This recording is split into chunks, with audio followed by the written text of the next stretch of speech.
আসসালামু আলাইকুম। আমি আজকে তালের চোখের ডেজার্ট বানাবো। আপনারা তো বলতেই পারছিলেন না ওটা কি ছিল। ওটা ছিল হচ্ছে লিচু ডেজার্ট। আমি এখন তালের চোখের ডেজার্ট বানাবো, এই জন্য আমি তালের চোখগুলো ছিলে নিচ্ছি ভালোভাবে।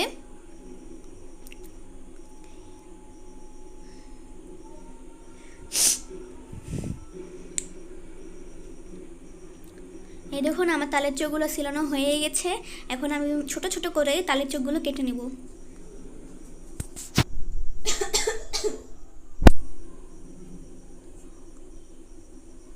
এই দেখুন আমি ছোট ছোট পিস করে কেটে নিচ্ছি।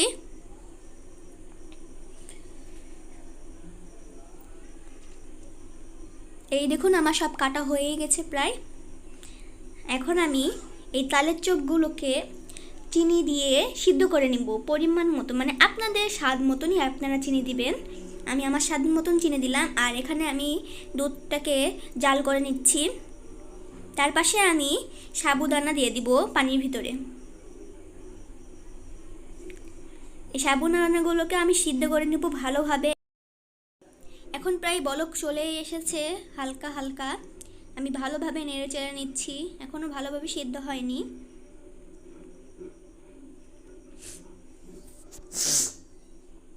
এই দেখুন সব সাবুদানা প্রায় সিদ্ধই হয়ে গেছে, বলক চলে এসেছে ভালোভাবে।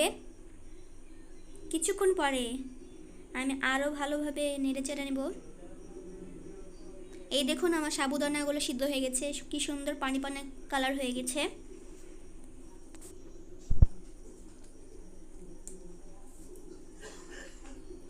এখন আমি একটি বড় ছাঁকনিতে এই সাবুদানাগুলো ধুয়ে নেব ঢেলে। যে এখন আমি সাবুদানাগুলো ধুবো, পানি ছেড়ে দিলাম।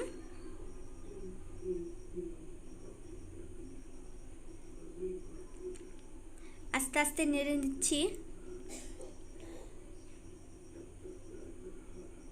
সাবুদানাগুলো ধোয়া হয়ে গেলে আমি এই পাতিলেই আমি পানি ঝরাতে দিব। এখন আমি পানি ঝরাতে দিয়ে দিচ্ছি।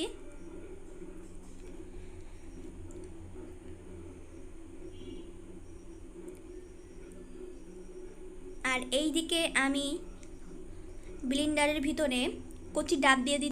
আপনারা আপনাদের পরিমাণ মতন নিয়ে নেবেন। আমি আমার পরিমাণ মতন এখানে কচি ডাব দিয়ে দিচ্ছি। তার ভিতর দিয়ে দিব হচ্ছে কাজু বাদাম। এখন আমি আমার পরিমাণ মতন চিনি নিয়ে নেব। আপনারা আপনাদের স্বাদ অনুযায়ী চিনি দিবেন। এর ভিতরে আমি কিছু কর্নফ্লাওয়ারও দিয়ে দিয়েছি। আমার এখন ব্লেন্ডার করা হয়েও গেছে। আর আমি যে জাল করা দুধ রেখে দিয়েছিলাম তার ভিতরে আমি সাবুদানাগুলো দিয়ে দিচ্ছি। আর যে আমি একটা ব্লেন্ডার করে রেখেছিলাম সেটাও আমি এর ভিতর দিয়ে দিচ্ছি। একটু নেড়ে চেড়ে নিলাম। এখন আমি আগে যে তালের চোখটা চিনি দিয়ে সিদ্ধ করে রেখেছিলাম সেটাও এর ভিতর দিয়ে দিলাম। এখন ভালোভাবে নেড়ে চেড়ে নিলাম। চুলার আঁচটা জোরে দিলাম। এখন আমি আস্তে আস্তে নেড়ে নিচ্ছি।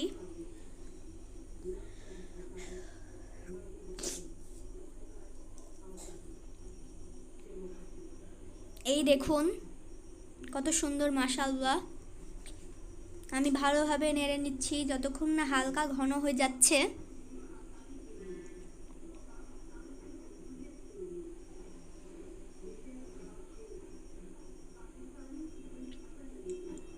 এই দেখুন প্রায় ঘন ঘন হয়ে গেছে।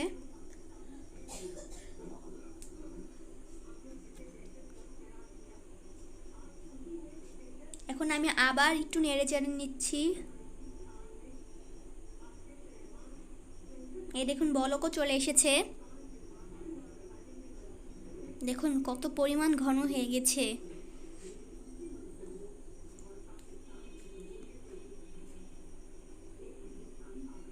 আমি ভালোভাবে নেড়ে নেব যতক্ষণ না এটা আরো ঘন হয়ে যাচ্ছে।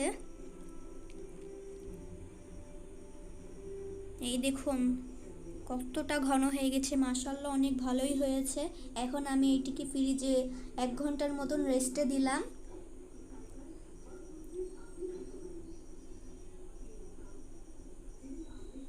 এক ঘন্টা পরে এটিকে আমি বের করে নেব। এখন শুধু এটিকে পরিবেশন করার পালা। যেহেতু এটি গরমকাল আমি হচ্ছে কলা এবং আম দিয়ে এই ডেজার্টটি খাবো। আপনারা চাইলে যে কোনো ফল দিয়ে এই ডেজার্টটি খেতে পারেন।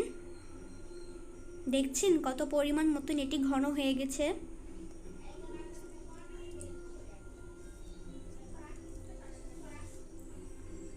এখন আমি বাটিতে পরিবেশন করছি।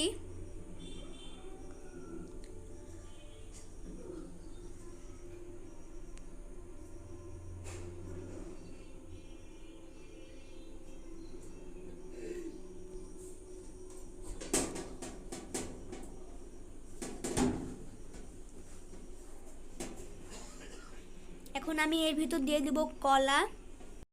আপনারা চাইলে যে কোনো ফল দিয়ে খেতে পারেন, যেমন আঙ্গুর, আপেল। এখন আমি এর ভিতর দিয়ে দিব আম। এই দেখুন আমার প্রায় পরিবেশন করা হয়ে গেছে। দেখছেন কত ভালো লাগছে, মাশাআল্লাহ। তো ভিউয়ার্স, আমার ভিডিও এই পর্যন্তই। আচ্ছা ঠিক আছে, আসসালামু আলাইকুম।